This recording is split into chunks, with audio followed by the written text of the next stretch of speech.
Hello, everyone. Thanks so much for joining. I'm just going to wait a little bit to let a few more people join and see how everything's going here. But thanks so much. I'm really looking forward to doing this. It's going to be a lot of fun. And I also want to say for anybody on the live right now, I am doing this for the first time in a very long time from Starlink internet. So we're using satellite internet. We're kind of in the middle of nowhere in Newfoundland along the coast here. And so I'm hoping we've done some testing, me and Emily. We've done some testing, so I'm hoping the connection's going to stay strong and do good the whole time, but I can't promise anything, so if it does fail, then I apologize and I'll have to just end the stream, but hopefully, fingers crossed, we'll get through it. Because, yeah, it's going to be a lot of fun trying to show some of these puffins and getting some feedback from you. And I see Emily saying howdy, even though she's sitting right there. And hopefully the audio is good, too. I was doing some testing earlier, and the audio sounded weird, but I'm getting a nod from my tech partner over here that everything is good. So I'll just wait a little bit, and then we will get started with it. Got a lot of photos to show you guys. And it's a perfect day for this, too, to do this because, and obviously didn't know this, but just total cloudy day, kind of miserable, on and off rain today. So, although I did get out this morning and get some really fun shorebirds, so that was kind of cool. Yeah, so we'll see if we can get a few more people on the show here. It's been a long time since I've done one of these live shows. They used to be really fun though, especially like getting the interaction and everything like that. So yeah, as you can see, I think you can see behind me in the view there. We're in a nice coastline here. Let me see. I might be able to show that view with you a little bit more. There you go. So there, you can see like we got this beautiful coastline behind us. This is where we've been photographing the caribou and getting ready to do a workshop tomorrow. So trying to sneak this live in just before that. So, and here we go. Let's get this back. There we go. All right, so I think at this point we'll probably get started. Let me just check, make sure everything else is set and working properly. And then we'll get the show going here. And then if more people join along the way, that would be great. So also, if you're on the show, let me know in the chat where you're from and let me know who's here. Love to hear from you. But as we go along, please feel free to ask questions, anything like that along the way. I'm going to be showing just some of my favorite photos, and a few of them I'll stop along the way and share some stories and stuff like that. But yeah, we have a few people on the live right now, so I think it's time to get started. And one of the things I want to say is, actually, let me bring this up. I forgot. Let me just grab this. I have some notes that I wanted to get to here and talk about. So all of these photos are from over 17 days of shooting. Emily and I got here around, I think it was late June, and we're still here on the island in Newfoundland. We haven't been with the puffins the entire time. Some of these were from workshop days, some of them from scouting ahead of time, and then some of them for when we went back just for fun, Emily and I. And then we actually did a kind of unexpected last-minute trip at the end of just maybe like a week ago with Brad and his family, Brad James. So 17 days of being out shooting with the puffins, sometimes morning and evening, so more than 17 outings. I used 3 different cameras, so the Nikon Z6 III, the Z8, which is Emily's camera, but she shoots that mostly. And I also use the Z9. That's the main camera that you're going to see here. But the other interesting thing was 11 different lenses. So you're going to see my top 100 favorite photos right here. I've kept only 468 photos from everything I shot. Thousands of puffin photos for sure. But I kept 468 of them. And 11 lenses. And so I wanted to ask everybody, which lens do you think I shot the most? So Hey Scott, see you in the chat down there. So let me know. Let me know in the chat. Here's all the lenses I shot. There's 2 other lenses not listed here, but I can tell you they were not it. Um, and that was the Lens Baby 35 millimeter sort of tilt lens for that very interesting effect, which you'll see some photos from. But I think there's only 1 or maybe like 2 or 3 photos from that. And then I also used what was the other one? The TT Artisan 250 millimeter donut bokeh lens. So those lenses, they don't report as their proper lens when they're connected, just because they're manual lenses, and they don't have that electronic connection. So they just show up as like a weird listing in Lightroom, and so they're not included in this screenshot. But here are the lenses that I used, and I'd love to hear from everybody. What do you think was the most used lens? So I'll get into the show a little bit here, and then I'll answer that as we go. And I'm going to leave the settings up as I'm going through, and all of this is just going to be kind of sequence. So when we got to the island from kind of the last shooting that we had with these puffins. Hey guys, nice to see some comments in the chat there. Thank you so much for joining. All right, so here's where we started off. Me and Emily got here. We did some scouting ahead of time. We went to a spot we normally don't go.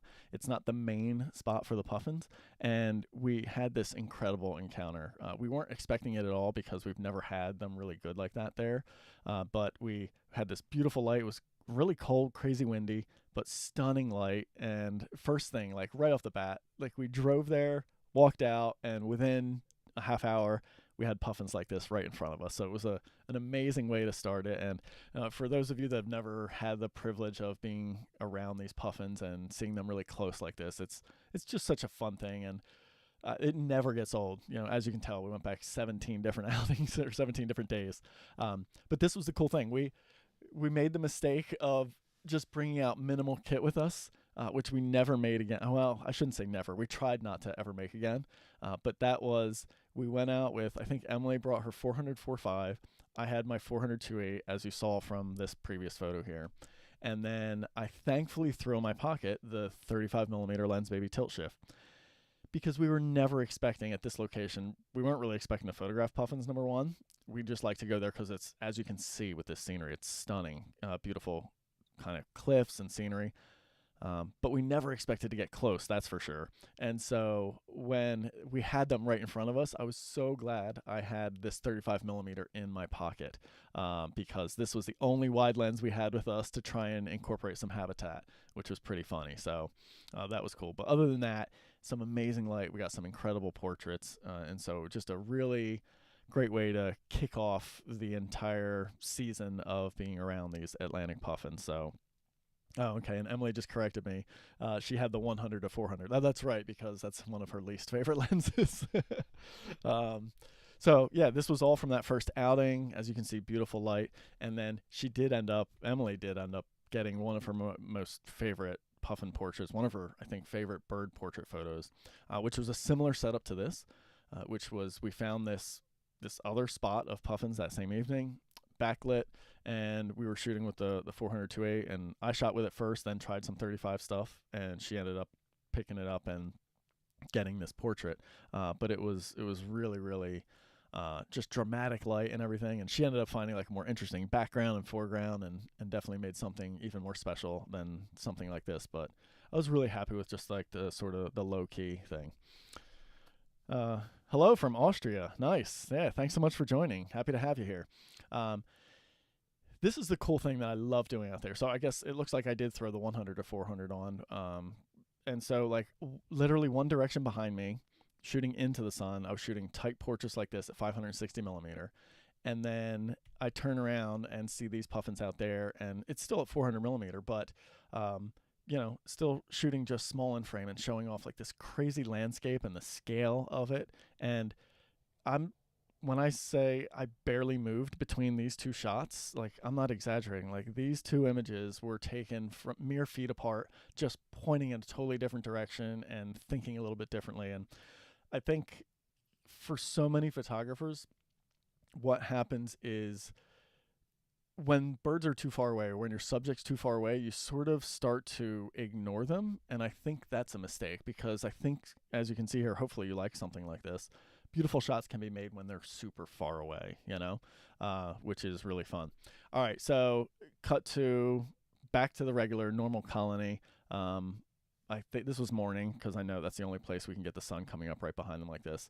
And it didn't take me long, but I was happy to go start playing around with the 250 millimeter donut bokeh lens from TT Artisan. When you have light like this sparkling off the water, why not, right? And yeah, so just for everybody new that's joined, I see the numbers are up now. Thanks so much for joining. Feel free to leave comments and questions in the chat. I got it right here. I can monitor it, and so I'll be happy to answer those questions as we go. But the question I have for anybody that hasn't gotten here yet, what was my most used lens on this trip, right? So I shot, how many was it? I think it was 11 different lenses. So I'll give you this list one more time. And so let me know in the chat what you think. Emily can't answer because she knows. Out of this list of lenses here, and all of these are just, 3 of these are just the same lens with the external teleconverter on them. But out of all these lenses, what lens do you think I use the most? I'd love to hear your guess, especially knowing how much I love small and frame photography. And I'll give you this hint. It might surprise you what lens I use the most, or it might not. All right, so yeah, let me know, and in a little bit I'll give you the answer. Because if I get too far, you're gonna figure it out too. Just love shooting the backlight stuff, and then trying to incorporate like these pastel tones and everything. I think this was probably, I don't even remember. I'm never gonna remember the timeline on this, so I don't think that matters too much. But I was really concentrating this time on trying to do some of the closer up stuff and not miss out on that, because I tend to gravitate towards things like this so much that it's easy to miss the close stuff, 7200, good guess from I'm gonna say, is it UA? Not sure how to pronounce the name, but hopefully that's it. 7200, that's a good guess, especially because like that's a nice range there, and it is a lens that I've been using more, and actually during my time here specifically concentrating on it. So that's a good guess, and yeah, I'll let you know. Anybody else have any guesses in the comments of which lens I use the most? All right, back to that crazy donut bokeh lens. Like, look at this thing. It just renders an insane background. And I think this is really interesting here. I'll bring these 2 up at the same time just to show you what happens when you get a little bit closer on the left versus far away. You can like really kind of control the size and intensity of that crazy donut thing. And also in the comments, I certainly would love to know what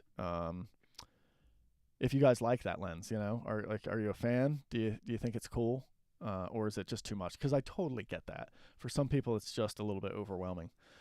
But with the backlight, Scott says the 100 to 400 the most, which is a great guess. That is still probably my most used lens overall.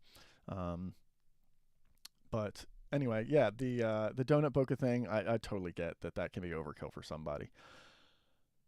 More portraits, just kind of keeping things nice and clean here. Like, that was the goal with shots like this, was just super clean background, enjoy that backlight, try and keep distractions to a minimum, get a nice profile, good glow on them, stuff like that.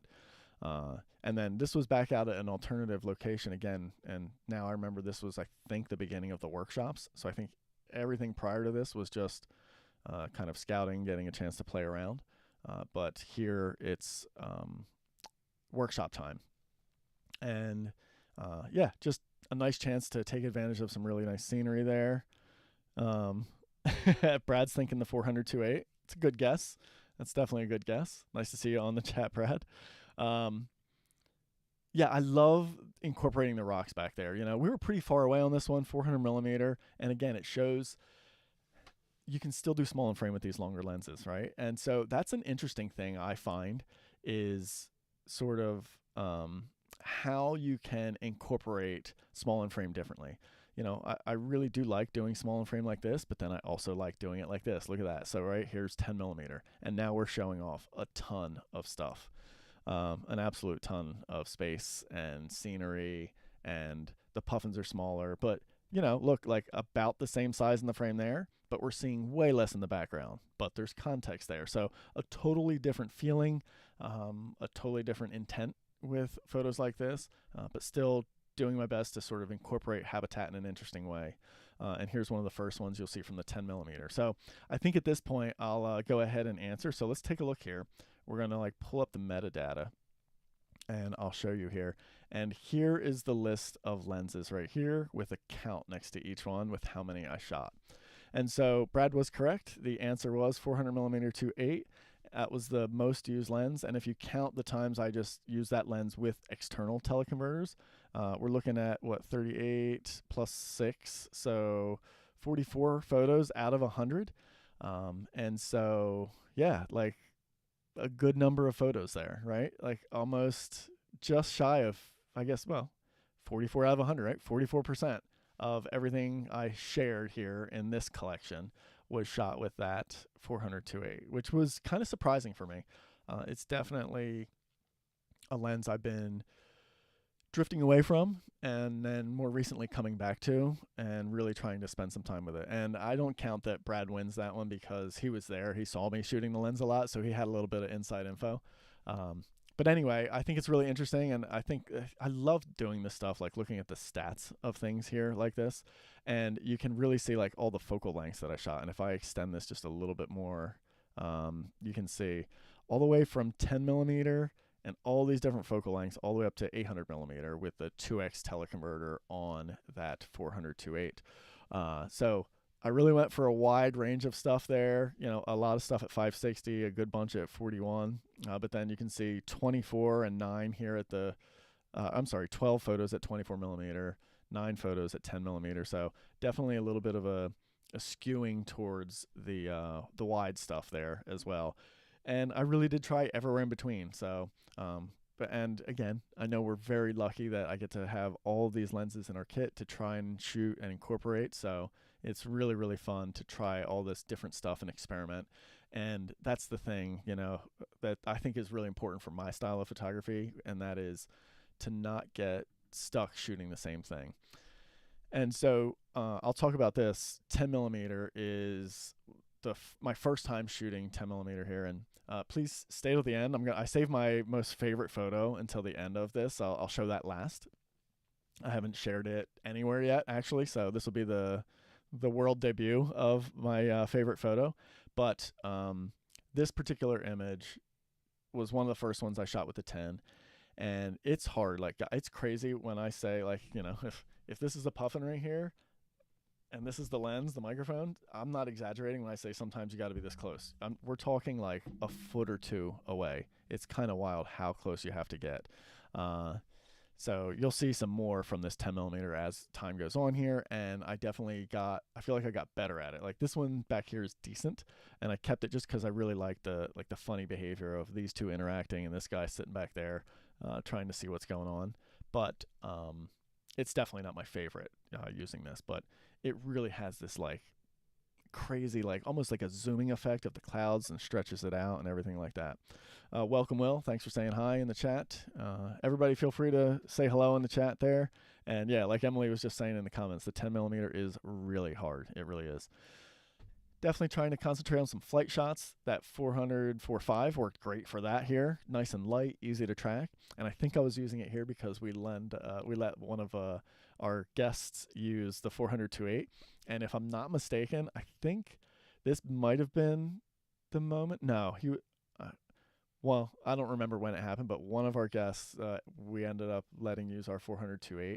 And he just informed me the other day that he sold a handful of lenses and decided to buy that 400 2.8. So I kind of feel bad, but I think he'll love it anyway. I don't mean to cost people money by letting them try stuff, but sometimes that is how it goes when you try some of these lenses. It's just, it's hard to not fall in love with them, you know, especially when you're in a place like this. Really loving the pastel stuff, so don't always need that sunlight, but staying, you know, coming in early before sunrise, staying after sunset for dusk.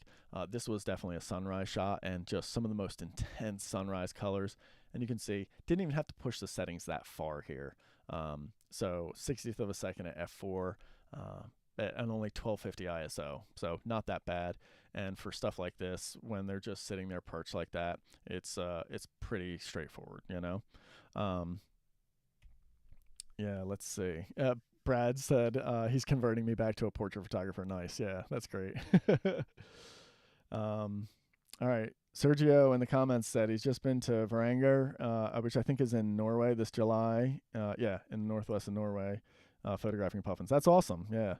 Scott asked, do these puffins have a history of being fed by humans? Why do they get so close? Scott, that's a great question. And so it's just a seabird thing, right? And so my understanding of it is, well, first off, no, I don't think people feed them. I don't know that you could feed them. I guess you could take some fish out to them, but they pretty much exist on a diet of fish and, seafood and stuff like that. So I don't know that you'd get away with feeding them like that. Although I do know, like, there's some places off the coast of England, I think, that they bait northern gannets. Like, if you've ever seen those photos of them diving underwater and like northern gannets diving underwater, they're, as from what I understand, the vast majority of those are all baited. So I guess it is possible. But in this case, no. I've never seen anybody out there feeding them. And it's just, it's just, if you work with seabirds multiple times, you start to understand they just don't have a fear of humans. And I think it's mostly because they spend most of their time out at sea. So they're not on land, and they just don't really view us as predators. And most of them tend to nest in places where the only predators that can get them are other, like, predator birds. So they nest on these crazy sea cliffs. A lot of the times, at least here in Newfoundland, most of those sea cliffs are off of the mainland. They're not even attached to the mainland. So their normal predators like foxes and stuff like that can't even get to them. And so that's the thing, right? There's just no fear of humans. And so as long as you move slow and be patient, and honestly, a lot of the close approaches that we get are actually the puffins coming towards us. They're kind of curious. And so, yeah, it's a wonderful thing of seabirds, Will says, unwritten rule, if you borrow it more than once, you should probably buy it. Yeah, I would agree. Yeah. And yeah, Will also said, yeah, puffins are always known to be friendly. And I got to say, it's kind of that way with a lot of seabirds. I photographed every species, well, almost all the species here with this 10 millimeter. I photographed every seabird species that you can encounter here in Newfoundland with my 24 millimeter. So that kind of says a lot about them. All right, back to the show, back to this shot. One of my favorites, the sunrise. So this was all the same morning, right? We had this incredible sky like that. A little bit later, the sun pops up, and this is where I knew I could take advantage of that 2x teleconverter. We had it in the bag all the time. I just wanted to keep it there on a just in case. And when you get the sun rising like that, the more focal length, the larger you make the sun in the frame, and the larger you scale it compared to your subject as well. So that was the intention there. And so, yeah, I got this pair of puffins in that sunrise there.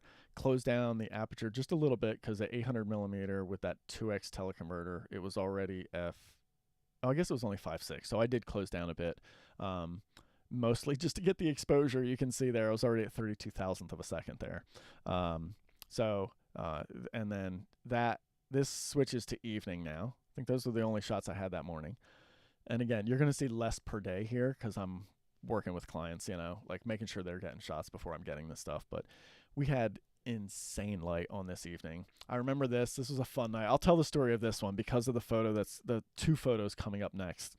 And Brad will appreciate this one. This story really involves him. So we had all our clients out there. It was kind of a stormy evening, really heavy clouds, and there was this tiny, sliver of an opening on the horizon. And almost from the moment we got out there, Brad confidently says, I think the sun's going to come out and peek out through there. And in my head, and I think probably out loud, I was like, there's no way. Like, the odds of that little sliver staying there the whole time. And we probably had an hour and a half or so before the sun was going to get down that low. And so the clouds were moving around and going to change. It just didn't really seem possible because it was pretty heavy overcast. Well, as you can see, sure enough, that happened. It finally gets down to there. There's an opening. It's just a small opening. The sun pops through, and as you can see here, some of the most glorious, like golden, rosy red light started shining through. It was intense and vibrant, and all the background was like that dark blue, stormy clouds. So this background was the ocean, but even if you shot up towards the clouds, it was really dramatic and just amazing. So me and Brad just start yelling. We're telling everybody, get to like shoot these portraits, like get close, like get the light on these. And we had a handful of puffins in front of us, so everybody was kind of like getting their own bird almost kind of thing. And we're just loving it. The light's amazing. And I take a moment to stop, like everybody's shooting. I'm getting some shots, Brad's getting some shots, and I just take my eye out of the viewfinder for a moment. And this is a great lesson for everybody. And I look off into the sky, and I just see a rainbow starting on the one side here. And I just yell out to all of our guests, I'm like, rainbow, get your wide, which just means like get a wider focal length, you know. And this was the first shot I got. I had the 28 to 400 on, which I guess, is that what I was? No, I was shooting the 400 2.8 here at one point, and then for whatever reason switched to the 28 to 4. I think probably it was the nearest lens, and I knew I wanted to be able to zoom and play. So I threw that in, got this shot, and I'll wait a second to finish the story and answer a couple of the comments. I just want to take a look here and see. Let's see. Sergio said in the same colony they visited in Norway, both puffins, razorbills, and common murres were very tame. So there you go. Good confirmation there. And I'm sorry on the pronunciation, but I'm going to go with Yue.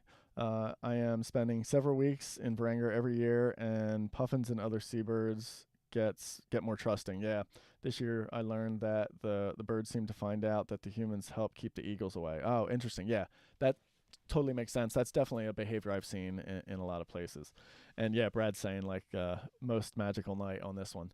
So we're shooting the rainbow, and then it's kind of just intense in this one area, just coming down this one side, and then a little bit later it just arced across the entire sky. I went over with my 24 millimeter. Everybody's shooting rainbows. Everybody's getting shots. It's great. I walked over to another group that nobody was working with because I knew I wanted to try and get like a wide shot with the rainbow in the background. And I think I had this lens on. So I go in, I zoom out to 28, and I get in close, and I realize I can't fit the rainbow in the frame at 28 millimeter. And I can see like 24 millimeter isn't even going to cut it. So I run to the bag nearby, grab the 10, and then here we go.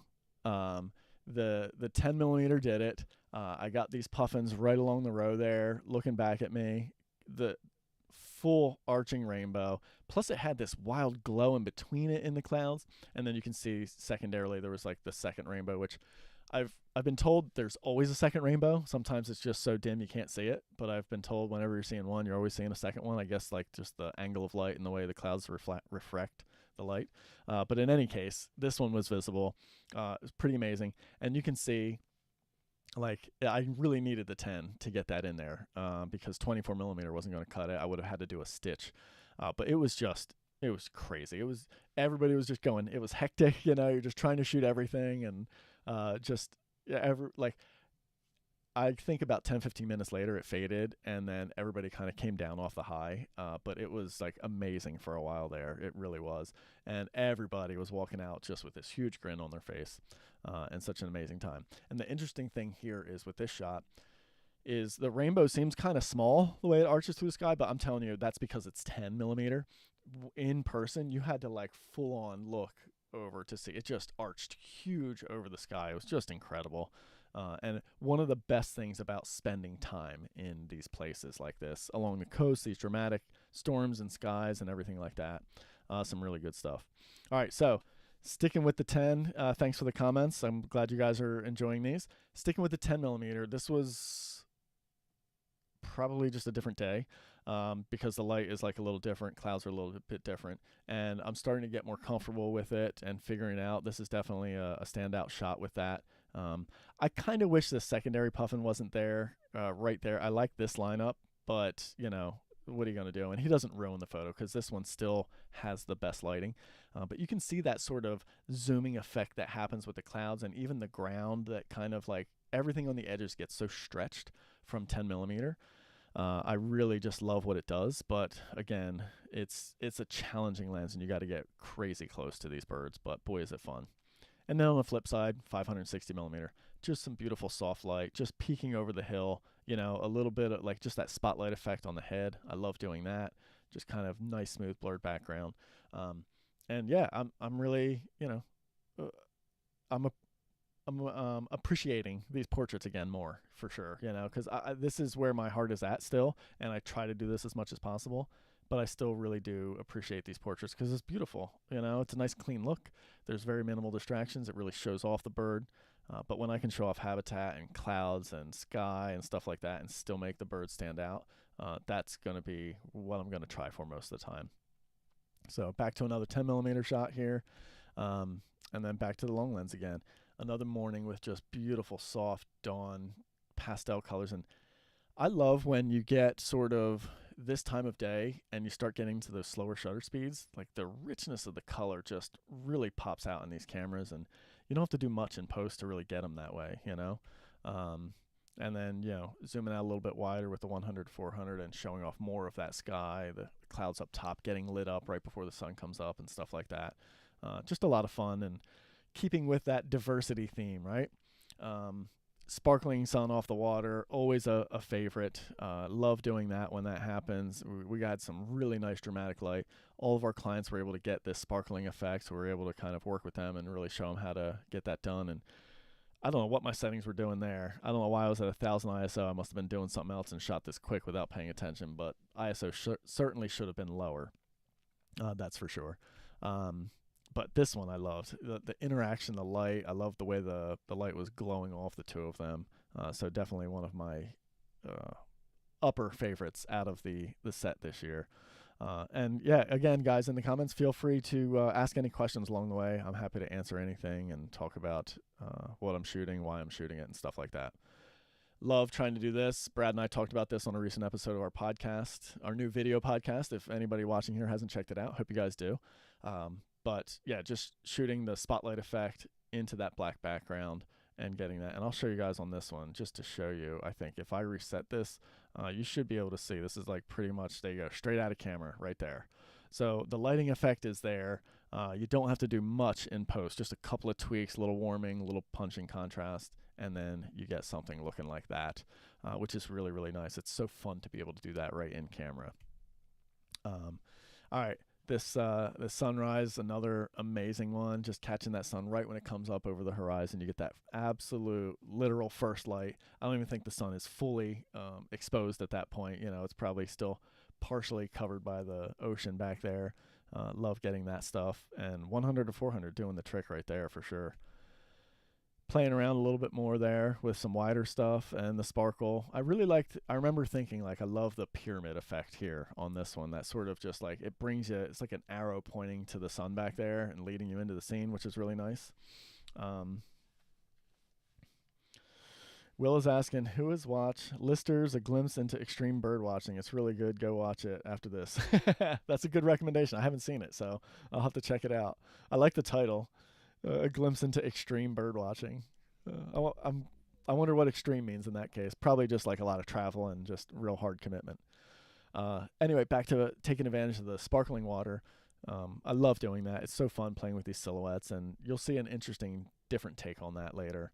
Some more with the low-key background, just a little bit backlit stuff there. And then playing with flight shots with that backlit dramatic light. Again, really just paying attention to the angle of light in this case. All right, so we're only 38 in here. I got to move along a little bit faster. And Will did mention, for anybody interested in that video about the birding, it is on YouTube. It's a great recommendation, though.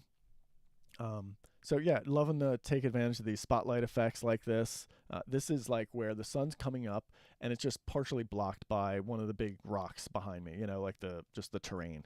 And so in a wider shot like that, it really showed off that spotlight effect. But then when I got tighter to get rid of the other bird in the background there, it just looks like this just beautiful little spotlight effect right on the head of the bird. Just really, I love a portrait like this. This lighting setup does not happen very often, so I'm always thrilled when it does, you know.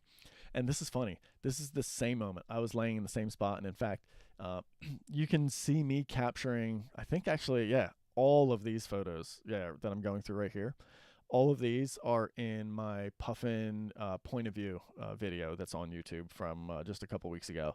So if you want to see me capturing these photos live, you can see through the viewfinder and see the whole scene, what the lighting looked like. Go ahead and check that out. But this photo, taken 1 second, I just look over and find a different photo right here, and bam, grab that shot. Didn't even move. I was just laying in the exact same spot. And so a totally different look on a puffin portrait there, which is really cool. This was a time me and Emily had a blast on this one. Just getting these birds flying in. They were flying in right over top of our heads into an area we normally don't get. And so again, just trying to get different perspectives. And that was a big part of what I was paying attention to this year, was trying to get myself in different places that I've never shot from before. This is my 4th time back here.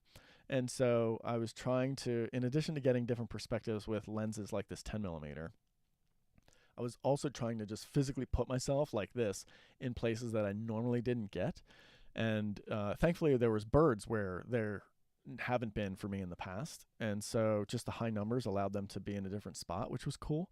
And so I was able to take advantage of like different rock formations and stuff like this, like looking through these little keyholes and finding, interesting formations within the rocks to get them kind of framed within those spaces and stuff like that. So that was a lot of fun, and you'll see some more coming up. But yeah, you can see how close that bird is right there, and I'm telling you, at 10mm, he was just flying like a foot over the lens. Like they were just taking off and flying directly over me. And then they would circle back and land. There was just hundreds of them on these cliffs right in front of me. So much fun. Trying to play around with a little bit of panning motion blur, which was good. Always a good time with that. And then same day, the sun popped out a little bit later, and then I was just going for the action shot there and nailing it and having a good time with the 70-200 for that one. Back to some sparkly bokeh on a different day. A little bit of a wide angle takeoff there. Yeah, just about 24mm for this one. Wasn't expecting to take off, but when it happened, gotta love that extra action that happens there. When your shutter speed's already up at 6400th of a second, it's easy to capture it sharp, which is really fun. This was another moment of just glorious light. Look at that. That lighting is incredible. I'll zoom in for you on this one. Yeah, just amazing, amazing light. And then the lighting was kind of flat on this one, but I did enjoy the composition with the rocks kind of framing around the head there. But there was just something about the look, like the expression. You get those silly expressions and poses sometimes from them, and it just sort of captures my attention. If I zoom in, you can see, I always like when you can just see that little bit of white around the eye there, which would be pretty fun, Sergio just asked, I wonder how you would edit the photo of the flying puffin above with a bit of blue sky. Would you increase the exposure on the bird? This one I'm guessing. I don't know. Let me see if that's the one he's talking about. I know the timing is delayed. Would I increase the exposure on the birds? I'm guessing it was this one. No, probably not, because I already lightened this one. If this is the one you were talking about, Sergio, I already lightened this one a good bit because he was just about silhouetted in the original, because that's kind of what I was shooting originally. But I thought, like, just seeing a little bit more of the puffin, and so you can see it's kind of lightened a bit much already. And actually, now that I'm like really digging in, I feel like this is too gray right here. Like there's good contrast there, but I think there's like lens flare hitting the wing, so I should probably like darken that down. And I think if I were to do a final edit on this one, I might actually end up somewhere a little bit darker, because if I take a look here, yeah, you can see that was my original exposure, and it's mainly that dark because I was trying not to overexpose most of that sun. I was trying to keep some detail around that, and so that's where my edit ended up. And you can see I really just pushed the shadows up and stuff like that there.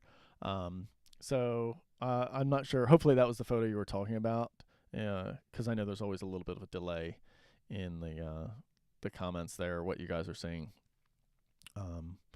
Yeah, but great question for sure. These I really started enjoying too. I kind of figured this out sort of halfway through, and it's funny. Have you ever done something in the past? You figure out a thing and you're like, this is amazing, it works really good, and then you're back in the same scenario and it's like you forget about it again. That's exactly what happened. I had figured out in the past, like hanging the camera off the edge of the cliffs, which puts the puffin up in the sky and makes them feel a little bit more larger than life, gives them a little bit more of like a powerful pose, works really good. And I kind of forgot for half of the season this year. So thankfully I eventually figured it out again with a couple of scenarios there and was able to get that to work nicely. This was definitely a favorite wide angle shot. I just love I worked really hard to get him framed right in that light spot of sky. I wanted to make sure no clouds were intersecting or anything like that. And then just have like the ocean color was nice. It was really rough ocean that night too. And so, yeah, everything just kind of lined up nicely. And then he grabbed some nesting material, which was a nice touch as well. So I really enjoyed that. But playing around with these stormy skies with that 10 millimeter again, just getting some really crazy zoom effects. These dawn colors, these pastel tones, dawn and dusk, just amazing. They're always so damn fun to play with. They really are. Always love what it does. And then this was back down with these rocks in this spot that we normally didn't get them, but I had like 3 or 4 opportunities this year where I got to shoot within these rocks and play around with them. And you'll see, like, this is one of my favorites. Just like found this nice little opening for this one puffin to shoot through, and got this one with the 24 millimeter, and then a close shot right after that. This was a fun one. I'll tell the story of this. Me and Emily were out shooting. The light got kind of flat, and as we were walking back, Emily said, "Wow, it's really raining over there." She could see, you could see the storm, like where it was raining heavy off in the distance. And we were already heading back to the van, and so we thought we were just going to get back there and that would be it, right? But as we were walking along, we found another spot with some extra puffins that we had never shot before in a different area. And so we started shooting them, and next thing you know, the rain just started coming down like crazy. And I shot a bunch of these at different shutter speeds, but I really love the 30th of a second here. I just really like the extra streakiness of it. And here, I'll zoom in just so you can really see it. But like the water beads up on the puffin really nice, and the rain streaks so nice because it was a big, heavy downpour on this one for sure. This one's fun. You can really see like the water splashing all over the place. And then I did, the thumbnail for this live video. This close-up shot was really, really fun. All right, moving right along. We're up to 65 here, so we're getting there. Some tilt shift stuff again, using that 35 millimeter lens baby, and just trying to shoot wider, draw the viewer's eye into certain areas, and do some different stuff there. I feel like that's always kind of a fun thing to play with, and I love being able to sort of like shoot wide and completely blur like the other side of the frame. So you get the indication of habitat back there, but your eye really gets drawn into this one spot. And then this was another favorite. This was what I was after for a lot of the trip with the 10 millimeter. I knew from shooting 24 millimeter portraits of birds and people back when I used to do that, the wider focal lengths you get, the more sort of this distorted effect you get. And especially if you shoot kind of like down on things, if you ever take a photo of something with like the really wide angle lens on your phone, like a person, and shoot down on them, their head gets big and their feet get small. So puffins already have a funny proportion to them. And so I figured with this 10 millimeter, if I could get close enough, and I mean crazy close, this was probably like 7-8 inches away from the lens. So we're talking like that close, what the puffin was, his head. If I could get close enough with that 10, I knew I could exaggerate the proportions of the bird. And this was towards the end of our time there, but it finally happened on this occasion, and I was so thrilled because it just really required like a really, really friendly puffin. They are very friendly, they're curious at times, but getting that close to them doesn't happen very often. And this one was one that just kind of like, I was already there, walked up to me, I was able to line this up, and I really liked it. I mean, the puffin is obviously the star of the show. It makes his head look bigger, the feet look tinier, and then it shows off a ton of that habitat. Playing around with the tilt shift again.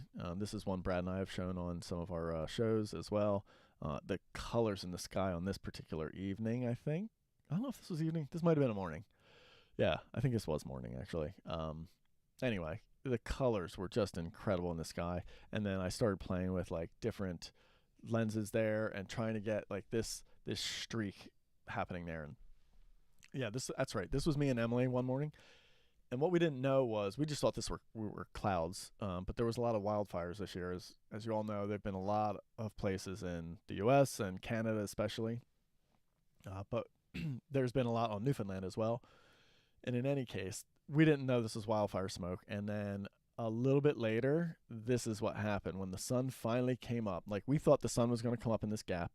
We'd have the cool light for a little bit, and then it was going to disappear behind this cloud bank. And that is not what happened. The sun came up, we had our light, and then it went behind this and got filtered through that smoke, because it was smoke. It was wildfire smoke up high in the sky, not clouds. And it just turns, if you've never shot in this light, it turns this brilliant orange and has this softness to it, but there's still direction to it, so there's sparkle on the water. You could shoot into it and expose for your subject. It was a blast. Sometimes it got a little bit more intense, and so I went with like the silhouette look, but there was plenty of times where I was able to just dial in an exposure like this, or what you're about to see for the next photo, right? So like you shoot right into the brightest spot, and you get this silhouette. And then you shoot off to the edge, and you get this crazy background with this beautiful soft light. It worked wonderfully. Yeah, and then this guy picked up some more nesting material as well, which was fun. And there you can see how at one point it got so soft, because I guess it got up into like higher smoke, that you could barely see the sparkle back there. But the light, the color, the quality, just amazing stuff. And so we had a lot of fun with that. It is an unfortunate thing that there's all these wildfires and the smoke that it causes, but boy, it does some amazing magical stuff with light. And you can see right here with a wider shot how muted that sun was. And this is a good hour plus after sunrise. That sun's pretty high in the sky there, and still easy to expose just like that, and make it just really nice. And yeah, welcome to the show, Tobias. Thanks for joining. And yes, the smoke really does soften it. It's crazy. It's just wild what it does. It's so fun to shoot in it. I think this was same morning, maybe a little bit later, and the sun broke through and burned through some of that smoke and got a little bit more intense. So I concentrated on doing some backlit shots as these puffins were trying to land in this one spot. I was using the big lens for this, so a good time there, and just getting like some really nice glows. Yeah. Let's see. Will says the Rayleigh effect filters out the blue wavelengths. Yeah, somebody else mentioned that recently. Brad and I were asking about that, and somebody shared that with us. So thanks, Will. Yeah, and that's what the smoke does, right? It just it makes it more orange than the normal light that we would see, which is pretty cool for us. Not cool for all the forest burning, for sure. Yeah. So here we go. Just some more flight shots, trying for some drama there. Playing with that sparkle. I can't help it. Every time I see it, I go for it. And then this, I think, is our last trip back. It was kind of an unexpected trip back, and we got to hang with Brad and his family. His wife and his daughter were there. And so the five of us had an amazing time. Skies were dramatic. We had just some incredible sunrises and sunsets, and really got to play. And then, yeah, the sun got up high one morning and started doing these crazy God rays shooting down. So had an incredible time with the light that evening, or morning, I should say. Had some fun shooting through little pockets there. We're almost to the end, guys. We're up to photo number 90 right here. This is one that can you find the puffin? If you're viewing this on a small phone or device like that, it's probably pretty hard. But yeah, I love the sense of scale and scenery, and I do think on a decent sized screen, the puffin right down here stands out quite nicely. This one's shot at about 35 millimeter. Another place where we don't get to see puffins that often, and I just love showing off the scale of the cliff there. And I thought he stood out nicely in the dark water down there. But right after that, this was with the 24 to 120, and then Emily had her 135, the plane lens out there. So I managed to snag that for a little bit and get this shot. So same puffin. Yeah, I think he was just chilling in the same spot there. So what a difference, right? Like 35 millimeter, 135. Plus that shallow aperture f1.8 does a really good job of blurring out that background, but giving a nice sense of it there. And then back out on the zoom lens when I had 3 puffins there, just trying to show that off, that nice landscape, and having a good time with them. This was a dusk evening. Just got barely light, right? It was really dark, but there was something about the colors, like the rich blues back there, the green foreground, that I really, really liked. And thankful to have the 2.8 lens for this one, so I didn't have to push the settings too far. Yeah. Yes, Emily does love her plane lens. I see she's commenting down there right now. A little bit more context with the habitat there, and then this was another morning where we got these rays, these light rays again, and this one coming up here in particular was just real intense. Just real nice spotlight rays coming out, and I wanted to do a couple things like this. I'll show you a couple photos here, and I think this photo and the next photo are really interesting to show the sort of difference that happens with the scale of elements in the background versus your subject, right? So here's 560 millimeter to show these rays, and the rays look like big in the sky back there shining down, right? But if I show you the same scene, this is the exact same scene shot around the same time at 46 millimeter, look how tiny they are. They were that far away. Like those were the rays shooting out back there, right? So when you go wider, right, we get to see more of it, which is wonderful, but the scale of it all completely changes. And so, I get to show more of them, but like they're kind of barely back there. They're harder to see. I actually did some editing on this one to really kind of draw your eye to them and make them stand out. But this is legit. Like nothing much changed there. This is kind of the same timing, just a totally different use of lens, right? And so like it's just so fun to play around with this stuff, and I just urge everybody watching, when you can, if you have cooperative enough subjects and your subjects are there long enough, just do yourself a favor and play with a different variety of lenses, right? Just if you have a zoom lens, zoom that thing around, see what it's going to do.